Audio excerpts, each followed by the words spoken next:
అప్పటికి ఆయనకి 5 సంవత్సరాల వయసు. ఇక గొల్ల పిల్లలు 1 సంవత్సరం తర్వాత తల్లిదండ్రులకు తెలియజేశారు. ఏమని? శ్రీశుకుడు చెప్పగా అలాగెందుకు జరిగిందని బ్రహ్మదేవుడు ఏ ఏ లీలను చూచాడని చెప్పి అడిగాడు. వల్ల ఆ యొక్క సుఖ మహర్షిని పరీక్ష మహారాజు అన్నాడు. శుకుడు, ఓ భాగవతోత్తమ పరీక్షేంద్ర, భగవానుని గదామృతాన్ని ఆరంభిస్తున్న కొద్దీ ఇంకా కావాలి కావాలి కావాలని చెప్పి అనిపిస్తుందయా. ఇది సహజం. ప్రియురాలి వలన వార్తలు ప్రియనులకు ఎల్లప్పుడు ప్రియముకు భంగిని ప్రియుడకు హరిచరితంబులు ప్రియ భక్తులకెల్ల ఎడల ప్రియములు కావే అంటున్నాడు. బాలకృష్ణుని యొక్క లీలలు ప్రతి ఒక్కరి యొక్క హృదయాల్లో రంజింపజేస్తాయిట. అలా అఘాసుని నోటి వెంట బయటపడిన గోవత్స బాలకుడు అంతా గోవత్స బాలకుడు వీళ్ళంతా తీసుకుని కృష్ణుడు యమున దగ్గరికి చేరాడు. చిన్నగా పెద్దవాళ్ళకి ఏమి విషయాలు తెలియలా. ఇంకా గోపాలుడు గోవులకు నీరు త్రాగించారు. దగ్గర ఉన్న పచ్చిక బయలలో వాటిని విడిచిపెట్టారట. ఇసుక తిన్న మీద అందరూ వలయాకారంలో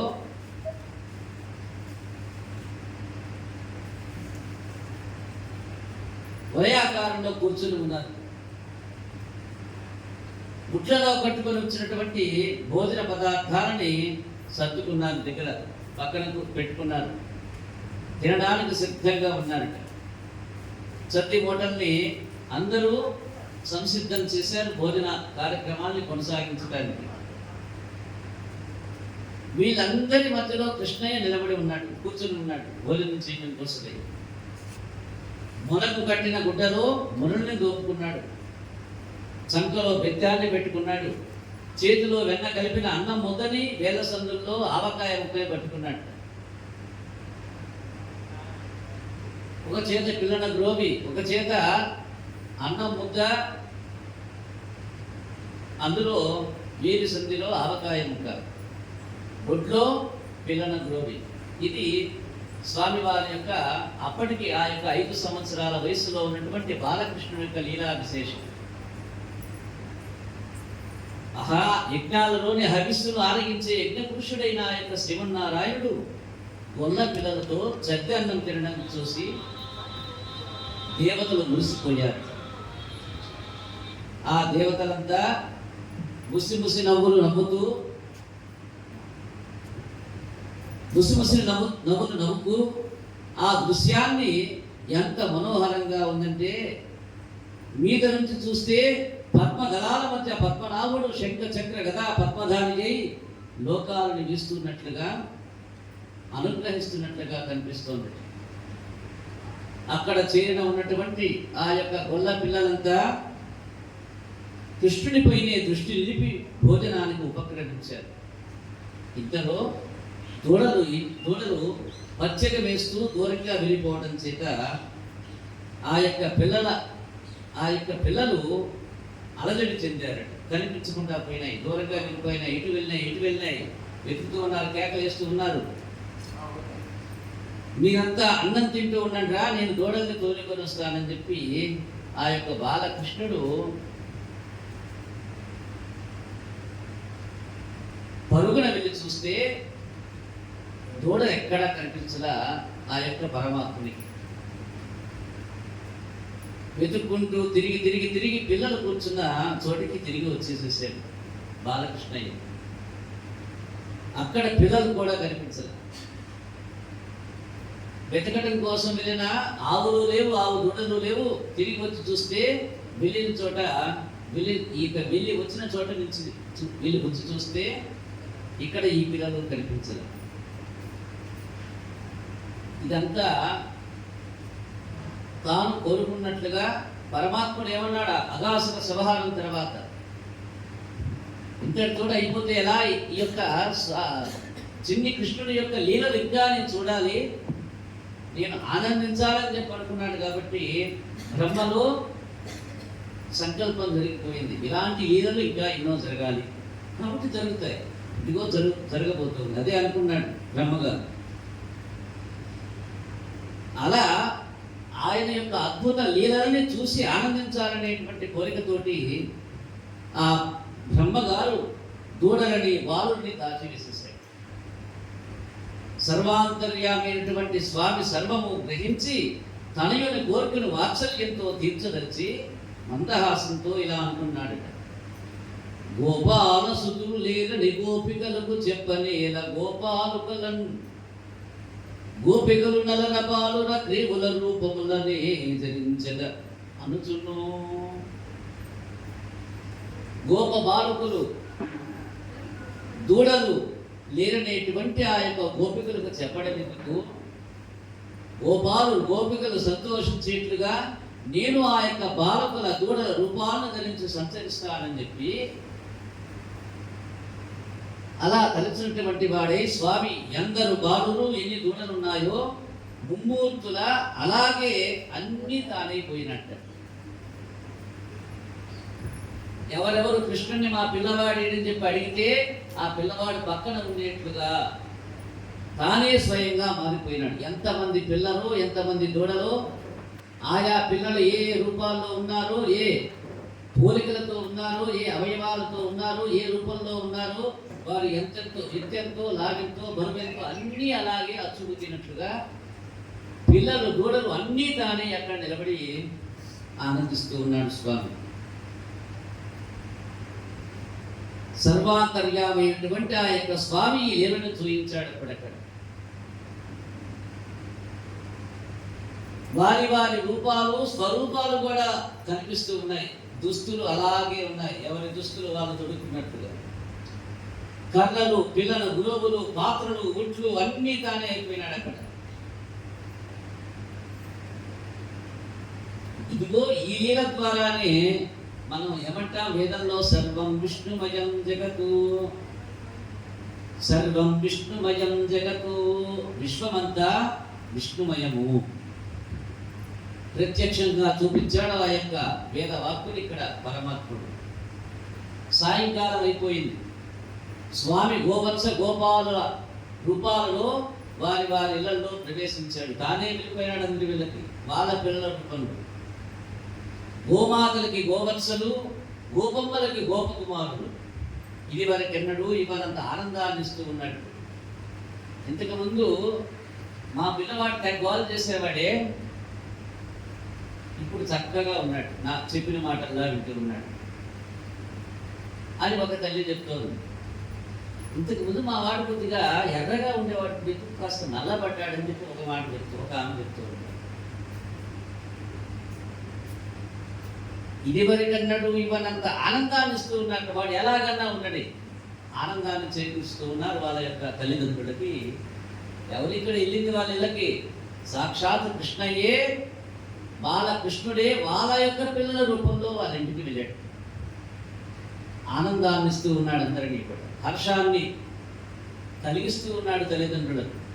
ఆ తల్లులు కూడా ప్రేమ పిల్లుబుకగా వాత్సల్యంతో స్తన్యాన్ని పొంగరాగా తమ బిడ్డలు తమతో ఇంకా కొంతసేపు ఉంటే బాగుండని చెప్పి రోజు అనుకుంటున్నారు. ఇంతకుముందు వీడు ఎప్పుడెప్పుడు వెళ్తాడని చూసేటువంటి తల్లులు కాస్త ఎప్పుడైతే కృష్ణయ్యే స్వయంగా వారి యొక్క వల్లంలో చేరాడు, ఇళ్ళలోని వారి వల్లలో చేరారో, ఆహా మన పిల్లవాడు బుద్ధిమంతుడయ్యారా, వీడు కాసేపు నా దగ్గర ఉంటే నాకు ఆనందంగా ఉందని చెప్పి అనుకుంటూ ఉన్నారు.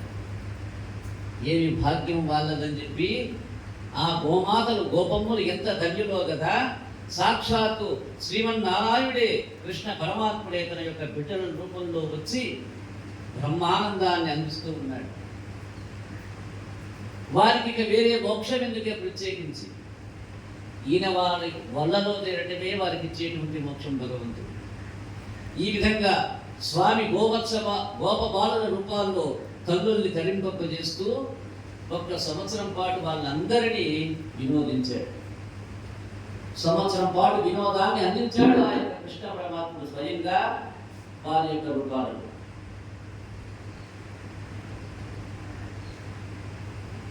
ఈ విధంగా యొక్క వర్షాపహరణ ఘట్టం జరిగిన 1 సంవత్సరం నిండటానికి ఇంకా 5 రోజుల సమయం ఉన్నదట.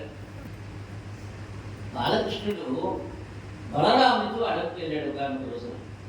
ఇంకా 5 రోజులు ఉందనగా సంవత్సరం గడపడానికి. గోడల కింద పచ్చిక బయలులో వేస్తూ ఉండగా వాటి తల్లి గోవులు గోవర్ధనం పర్వతం మీద వేస్తూ ఉన్నాయి. పర్వతం ఎక్కేసి వేస్తూ వేస్తూ వేస్తూ అలా వెళ్ళిపోయింది. ఆ గోడలు పాలకుండవడం ఎప్పుడో విడిచిపెట్టేసిన వాటిని చూసేసరికి గోవులకి ఎక్కడ లేని వాత్సల్యం పుట్టుకొచ్చింది. పొదుగులు నిండిపోయాయట వాటి. గొల్ల గాపరులు ఎంత వారిస్తున్నా ఆ గోవులు నిలవకుండా ఉరకలు వేసుకుంటూ పంట దిగిపోయి దూడల వద్దకు పోయి గొల్లు నాకుతూ పాలు కుడుపుతూ అంబారవాలతో తమ యొక్క ప్రేమని ప్రదర్శించసాగాయి. అలాగే గోవుల వెంట పరుగు పెడుతున్నటువంటి పంట దిగి వచ్చిన గొల్లలు కూడా కింద ఉన్న తమ యొక్క కొడుకులు ఎత్తుకొని కౌగిలించుకొని ముద్దలాడి ఎన్నాళ్ళతో కలుసుకున్నట్లు ప్రేమ చూపిస్తుంటే బలరామునికి ఇదంతా ఏదో అనూహ్యమైన విచిత్ర సంఘటనగా అనిపించింది. ఇది కృష్ణమాయే అనేటువంటి అనుమానం ఆయనకు వచ్చి తెలుసుకొని దూడల్ని బాలుని పరిగించి చూశాడు. అంతర్దృష్టితోటి బలరాముడు వీటన్నింటినీ అలా చూడగా అందరూ ఎలా కనిపించారట బలరాముడికి? విష్ణు రూపంలో కనిపించారు. ఇక్కడ బలరాముడు అంటే ఎవరు? నిత్యము ఆయన్ని సుఖంగా ఉంచుతూ మెత్తగా పరుపుగా ఉన్నటువంటి వాడే ఇక్కడ బలరాముడు. అనంతుడు ఆయన.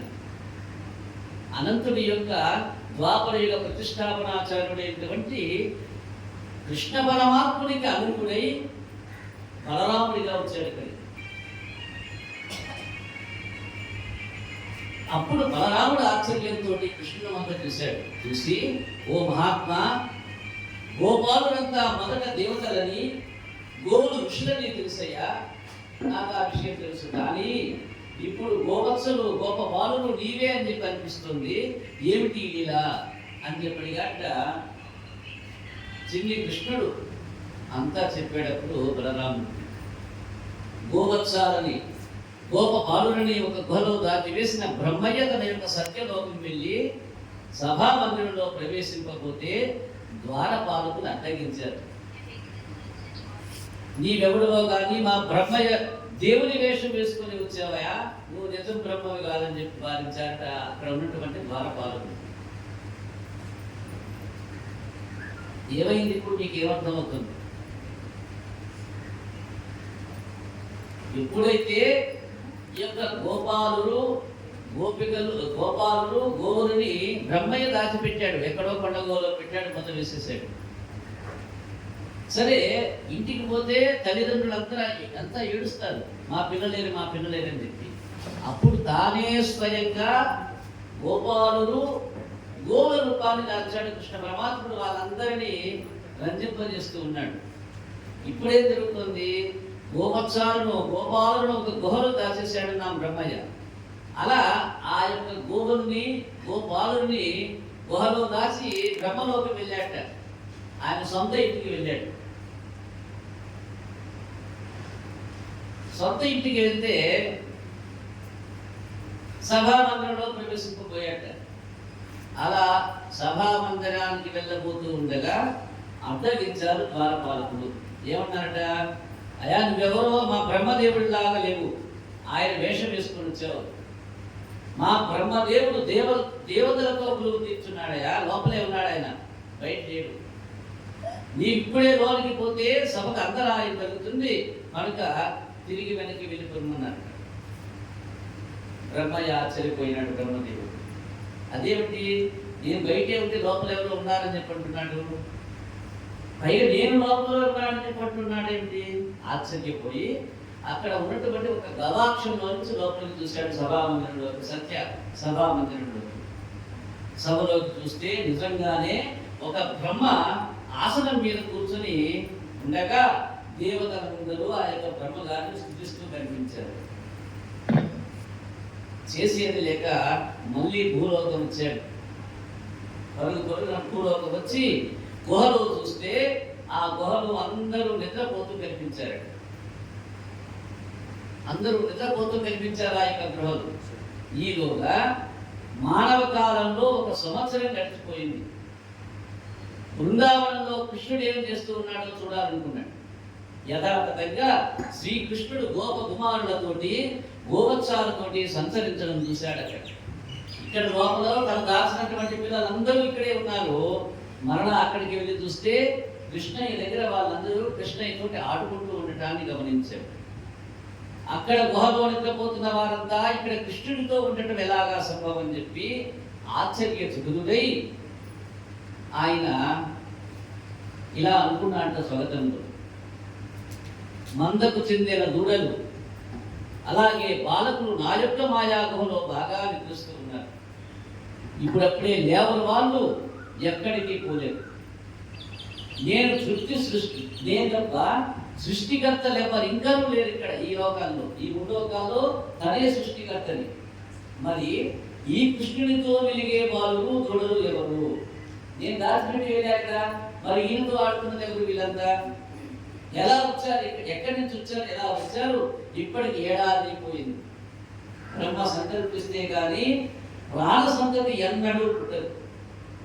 సృష్టించడానికి బ్రహ్మను నేనొక్కనే కదా, ఇక మరి సృష్టించేవాడు ఇక రెండో వాడు లేడు కదా.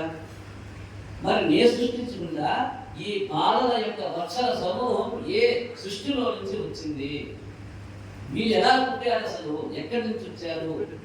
చూడగా చూడగా నాకు ఆశ్చర్యాన్ని కల్పిస్తుందని చెప్పి నేను పుట్టి జగాలకి అనేక సార్లు సృష్టించాను.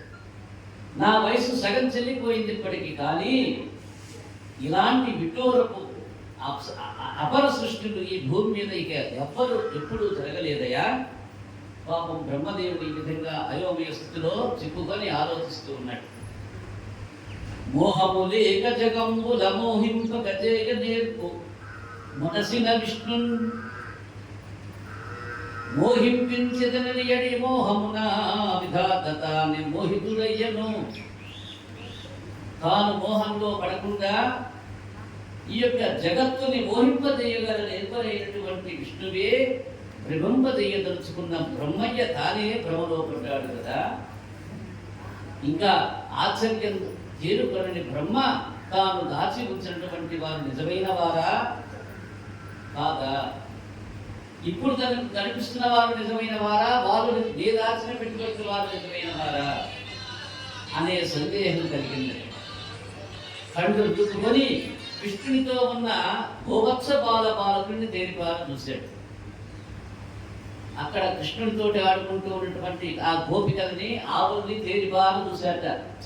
ఒకసారి కళ్ళు దుక్కున్నాడు. అలా చూడగానే ఈ ఆశ్చర్యము, ప్రతి దూడ ప్రతి బాలుడు ఒక మహావిష్ణువై ఇక చతుర్ముఖ బ్రహ్మకి దర్శనమిచ్చాడు. అక్కడ ఉన్న పిల్లలందరూ విష్ణుమూర్తి స్వరూపాలుగా కనిపించారు.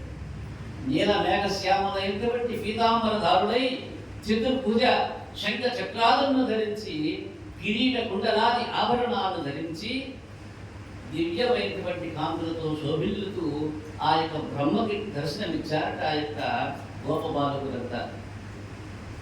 ఏ పరమేశ్వరుని యొక్క తేజము చేత ఈ యొక్క చరాచర విశ్వమంతా సచేతనమై ప్రవర్తిస్తున్నదో ఆ విభుని తేజాన్ని బాగా వీక్షించలేక సృష్టికర్త ఇంద్రియాలని శాంతింపబడినటువంటి వాడై పరవశుడై మైమర్చిన వాడై ఒక ప్రతిమలాగా ఉండిపోయినాడు. అలానే ఆ యొక్క విష్ణువులందరినీ దర్శనం చేసి ఈ విధంగా ద్విబ్రహ్మ చెంది ఉన్న బ్రహ్మయ్య యందు దయతలిచిన స్వామి తన యొక్క విశ్వరూపాన్ని ఉపసంహరించుకున్నాడట. బ్రహ్మ తిప్పరిల్లి నాలుగు వైపులా చూసి తన ఎదుట బాలకృష్ణుని బృందావనాన్ని అంతా మామూలుగా చూశాడు. వెంటనే ఆ బాలకృష్ణుని యొక్క పాదాల మీద పడిపోయి శిరస్సులతో పాదాలను సృష్టించి ఆనంద బాష్పాలతో అభిషేకించాడు చతుర్ముఖ బ్రహ్మ.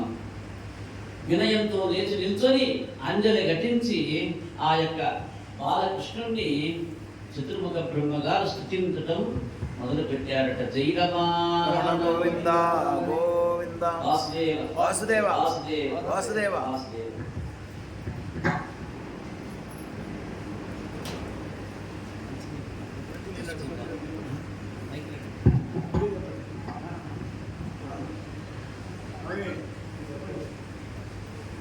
బ్రహ్మగారు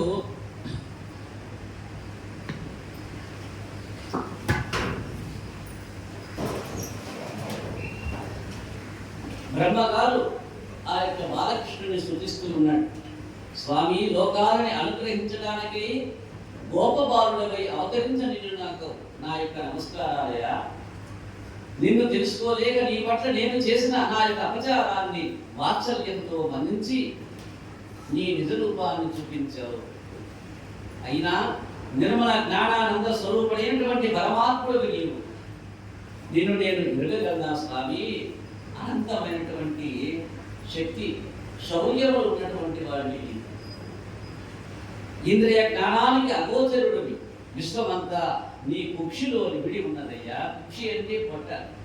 విశ్వమంతా నీ పొట్టలోనే ఉండిపోయింది. నేను నీ కుక్షిలో ఉన్నటువంటి వాడినే. నీలో నుంచే పుట్టా, నీ పొట్టలో నుంచే వచ్చా. కాబట్టి నిన్ను తెలుసుకోలేకుండా ఉన్నానయ్యా. ఈ యొక్క మాయ ఏమిటో ఇప్పుడు ప్రత్యక్షంగా అర్థమైంది నాకు. విశ్వమంతా నీలో లయించినప్పుడు ఆదినారాయణమైన నీవు జలంలో శయనించి ఉంటావు. మళ్ళీ నీ నుండే విశిష్టంగా ఉత్పన్నమవుతోంది. అణువులో అణువువై ఉండి నీవు అంతటా వ్యాపించి ఉంటావు. వాసుదేవ, మహత్తు కంటే మహత్తులైన నీలో అంతా నిడి ఉంది. నీ నాభి కవలం నుండి ఉద్భవించిన నేను నా ఉత్పత్తి స్థానమైన నిన్ను తెలుసుకోవాలని 100 సంవత్సరాలు వెతికి వెతికి వెతికి విఫలత చెందాను. నా అవతారంలోనే ఈ అవతారంలోని విశ్వమంతా నీ నోటిలోనే నీ తల్లికి చూపించావు. ఓ దేవదేవా, గోవత్స బాలకుల్లో నీ యొక్క దివ్య రూపాన్ని చూపించి నాకు కూడా నీ యొక్క విశ్వరూపాన్ని చూసే భాగ్యాన్ని కలిగించావు. విశ్వమంతా నీలోనే ఉంచుకొని దానిని వెలుపలికి పంపించి అందులో నీకుండి అన్నిటిలోనూ నీవే వ్యాపించి మళ్ళీ అన్నిటినీ కనపడకుండా చేసి చివరికి నీ ఒక్కడవే మిగిలి ఉంటావనే నీ యొక్క సృష్టి రహస్యాన్ని నేను ఇప్పుడు చూశానయ్యా ప్రత్యక్షంగా. ఓ పరమాత్మ, ఓ పరంధామ, సృష్టి స్థితి లయాలన్నీ నీవే చేస్తూ ఉన్నా బ్రహ్మ విష్ణు మహేశ్వరుడు వేరు వేరుగా ఉన్నట్లు కనిపింపజేస్తూ ఉన్నావు. సర్వము నీవే అయి ఉన్నావు. నిన్ను వినా ఇంకేది లేదు ఈ యొక్క విశ్వంలో అనే సత్యాన్ని తెలుసుకునే నీ మాయా. జన్మయ్యలేని నీవు దేవతల్లోనూ ఋషుల్లోనూ మానవుల్లోనూ జంతు జలాదుల్లోనూ జన్మిస్తూ నీ యొక్క జన్మల ద్వారా సాధువుల్ని రక్షిస్తూ ఆ యొక్క జన్మల ద్వారానే సకల జగత్తుని సంరక్షిస్తూ ఉన్నావు. దేవదేవ, దుష్టుని శిక్షిస్తూ ఉన్నావు. నీవు సకల జీవులకి ఆత్మమైన పరమాత్ముడు అని సద్గురు కృపను పొందిన జ్ఞానం మాత్రం తెలుసుకోగలుగుతారయ్యా. ఇతరుడికి అది అసాధ్యము. నీ పాద సేవలోనే నిమగ్నులైన భక్తులు కూడా నీ యొక్క దివ్యత్వాన్ని తెలుసుకోగలుగుతారు. ఈ యొక్క లోకాలని పాలించేటువంటి వాడు ఒకడే ఉన్నాడని ఆయనే కృష్ణుడిని చూస్తారని ఏ ఒక్కరూ మాత్రమే నిన్ను గుర్తించగలరు. ఈ నందవృజంలోని వారందరికీ నిన్ను సేవించేటువంటి మహద్భాగ్యం లభించిందయ్యా. ఓ కృష్ణయ్య, అహో భాగ్యం నందగోప ప్రజౌకసాం యన్విక్రం పరమానందం పూర్ణం బ్రహ్మ సనాతనం. ఏదా బ్రహ్మపదంబు వేదములకం వీక్షం భగారాని నిన్నీ లోకమున నీవవాంతరంబునన్ దీమందులో దృష్టయం జలాపాది సమస్త భావములు నీయందే నర్పించు నీ ప్రేల దొక్క నిపాద రేణువులు పైవేష్టించిన జలదేవో నందబాలా. వేదాలు కూడా తెలుసుకోలేనట్టి నిన్ను యొక్క భూలోకంలో ఈ బృందావనంలో ఈ మందలో నిన్ను కృష్ణ అని చెప్పి పిలుస్తూ, ఓ కృష్ణ అని చెప్పి ఆలపిస్తూ ప్రేమిస్తూ తమ సర్వస్వాన్ని సమర్పించే ఈ పొల్లలు ఒక్కరి పాదధూలైన నా యొక్క శిరస్సు మీద పడితే చాలయా, అదే మహత్కార్యం. నీ పాదలేనో కాదు, నీతో తిరిగిన ఈ యొక్క గోపపాలకుల యొక్క పాదధూలి తగిలినా నాకు మహారానందదాయకం. అది చాలదా నా ఈ జన్మకి? ఈ బ్రహ్మపదం దేనికయ్యా? నిన్ను చంపవచ్చిన పూదననే నీలో చేర్చుకున్నావు కదయ్యా. నీ రేపల్లోని వారు తమ యొక్క మనస్సు, ధనము, దేహము సర్వము నీ సేవకి అంకితం చేస్తున్నారు. కనుక ఎలాంటి ఫలం పొందుతారో తెలుసుకోవాలని ఉన్నది. ఓ జగన్నాథ, కంసాది లోక గంటలని అంతమొందించడానికి అవతరించిన ఓ దేవదేవ, నిన్ను నేను ఈ కల్పాంతం వరకు ఆరాధించే వాడినవుగాక అని అనేక విధాలు స్తుతించి బాలకృష్ణుని అనుమతితో సత్యలోకానికి వెళ్ళిపోయినాడు. దాచబడిన గుడలు బాలకుడు ఎక్కడి వారక్కడ బయటకు వచ్చేసారట. 1 సంవత్సర కాలం గడిచినా కృష్ణమాయ చేత బాలురంతా ఒక్క అరక్షణమే గడిచినట్లు భావించారు. వారి భోజన పదార్థాలన్నీ చెప్పు చెదరక చెడిపోక అలాగే కనిపిస్తూ ఉన్నాయి. మొదట దూడల రూపంలోనూ మొదట దూడల్ని తోలుకొని వచ్చుటకు వెళ్ళిన కృష్ణుడి చేతిలో వెన్న కలిపిన అన్నంతో ఆ దూడల్ని తోలుకొని అందరూ గుర్తున్న తోటి వచ్చేసారు.